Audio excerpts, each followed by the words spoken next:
Imagine un monde où la voiture est un luxe réservé aux ultra-riches. Pas d'embouteillage, pas d'air d'autoroute, parce qu'il n'y a tout simplement pas de voiture. Et maintenant, imagine qu'un seul homme décide que tout le monde doit pouvoir rouler, et qu'en moins d'une génération, il change à jamais la façon dont on vit, travaille, voyage. Cet homme, c'est Henry Ford, génie visionnaire pour certains, industriel obsessionnel pour d'autres, et propagateur d'idées dangereuses pour l'histoire. Aujourd'hui, on va décortiquer sa trajectoire. Comment il est passé de fermier paumé à légende de l'industrie. Comment il a inventé une nouvelle façon de produire et une nouvelle façon de vivre, et pourquoi son héritage est aussi brillant que profondément problématique.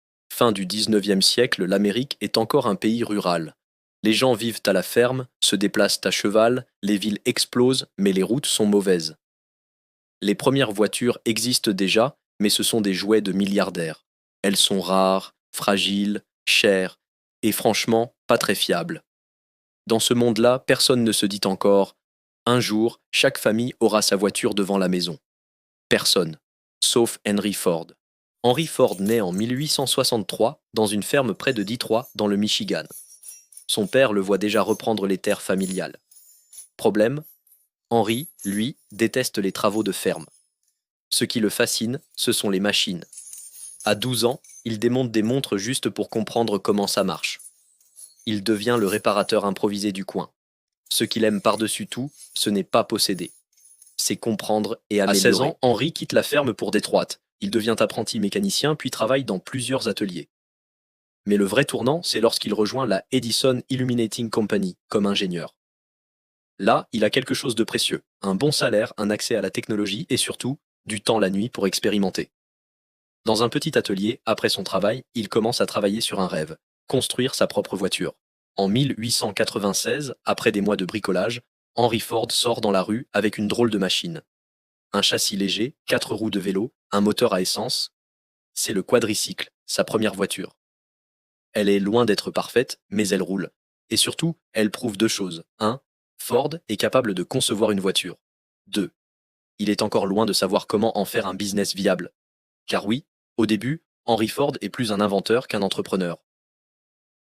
Fort de son quadricycle, Ford attire des investisseurs. En 1899, il lance la Detroit Automobile Company. Et là, c'est la claque. Les voitures sont trop chères, pas assez fiables, la production est lente. Les investisseurs sont déçus. La société ferme.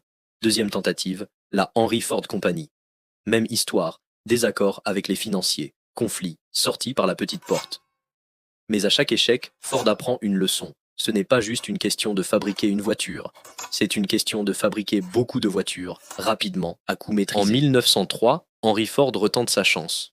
Cette fois, il crée Ford Motor Company avec un petit groupe d'investisseurs.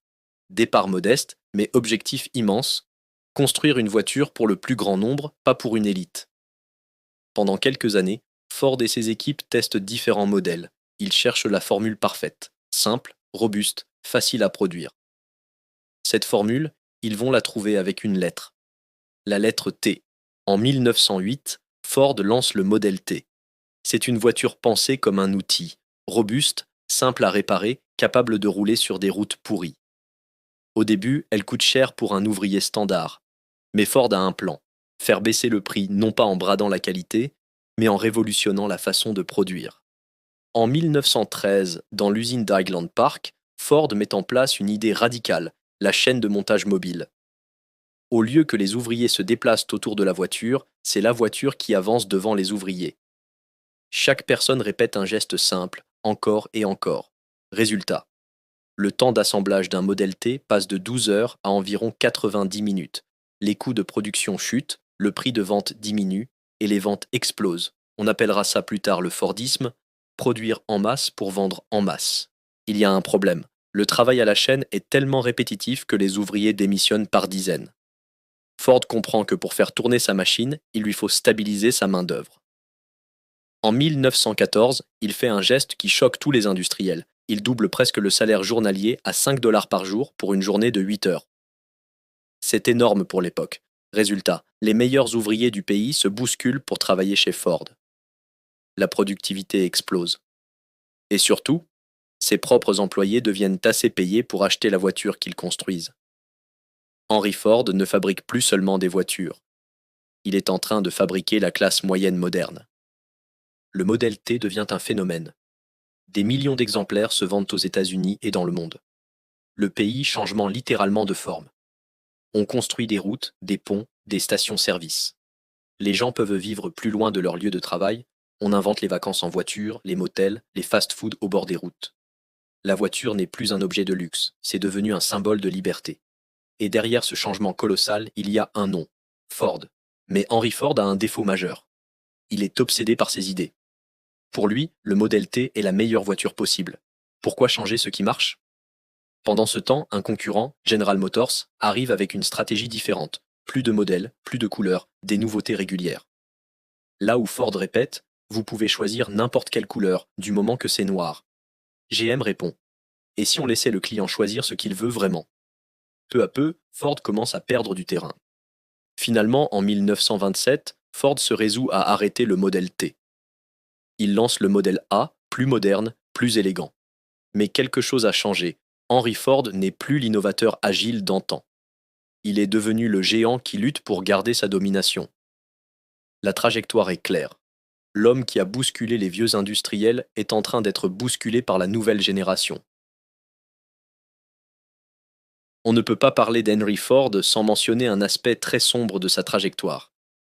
Dans les années 1920, Ford achète un journal, le Dearborn Independent, et y laisse publier des articles violemment antisémites, regroupés sous le titre The International Jew.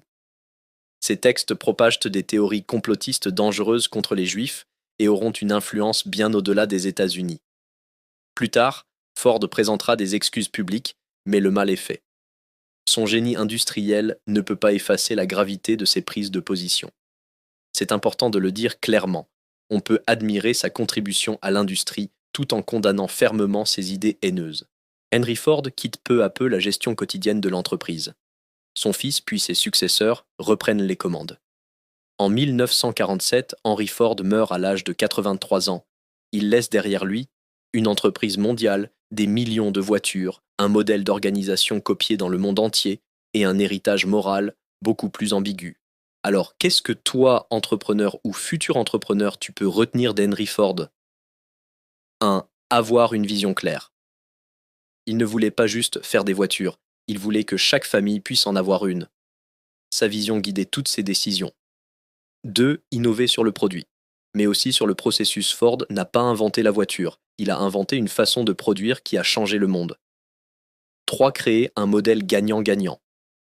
En payant mieux ses ouvriers, il a créé les consommateurs de ses propres produits. 4. Attention à l'obsession.